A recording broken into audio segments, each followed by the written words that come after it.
Mr. President, Yeah. a lot of questions are being asked in Washington and across America about what evidence you had that Qassem Soleimani was planning attacks against American targets.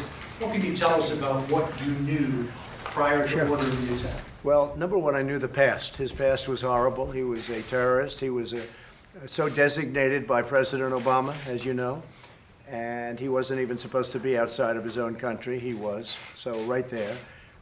But that's, in a way, the least of it. We had an attack very recently that he was in charge of where we had people horribly wounded, one dead. In fact, the number now, as of this morning, I believe is 2 dead, and that was his. He was traveling with the head of Hezbollah. They weren't there to discuss a vacation. They weren't there to go to a nice resort someplace in Baghdad. They were there to discuss bad business.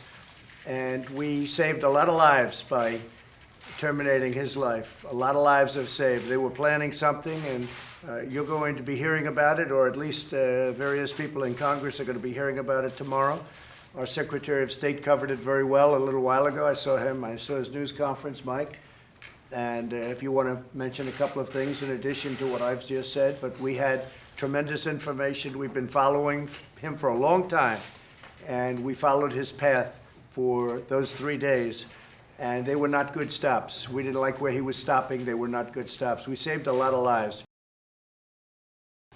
He was somebody that we did ourselves, and we did a lot of countries a big favor. And I've been hearing from countries, they were extremely happy with what we did.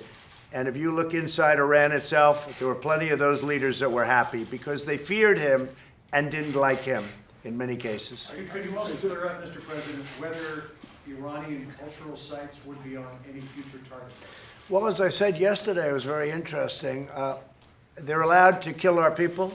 They're allowed to maim our people. They're allowed to blow up everything that we have, and there's nothing that stops them. And we are, according to various laws, supposed to be very careful with their cultural heritage. And you know what? If that's what the law is, I like to obey the law.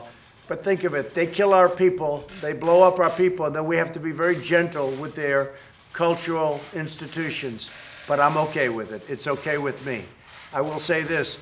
If Iran does anything that they shouldn't be doing, they're going to be suffering the consequences, and very strongly.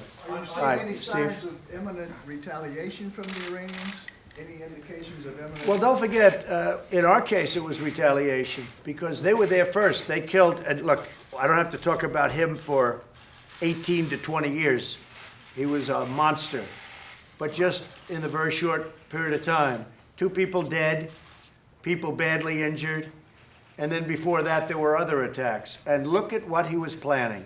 So that'll be discussed tomorrow morning. Right now, it's classified, and that'll be discussed tomorrow with Mike Pompeo and the Joint Chiefs of Staff. And is the U.S. prepared for an Iranian attack? We're prepared. We're totally prepared. And likewise, we're prepared to attack if we have to, as retribution.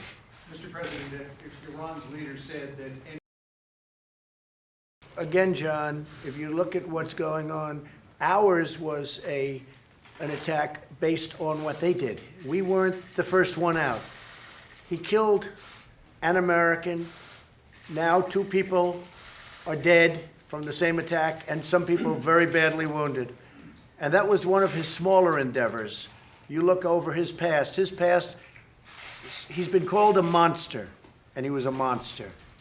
And he's no longer a monster. He's dead. And that's a good thing for a lot of countries. And he was planning a very big attack and a very bad attack for us and other people. And we stopped him. And I don't think anybody can complain about it. I don't hear too many people, other than politicians, who are trying to win the presidency. Those are the ones that are complaining. But I don't hear anybody else complaining.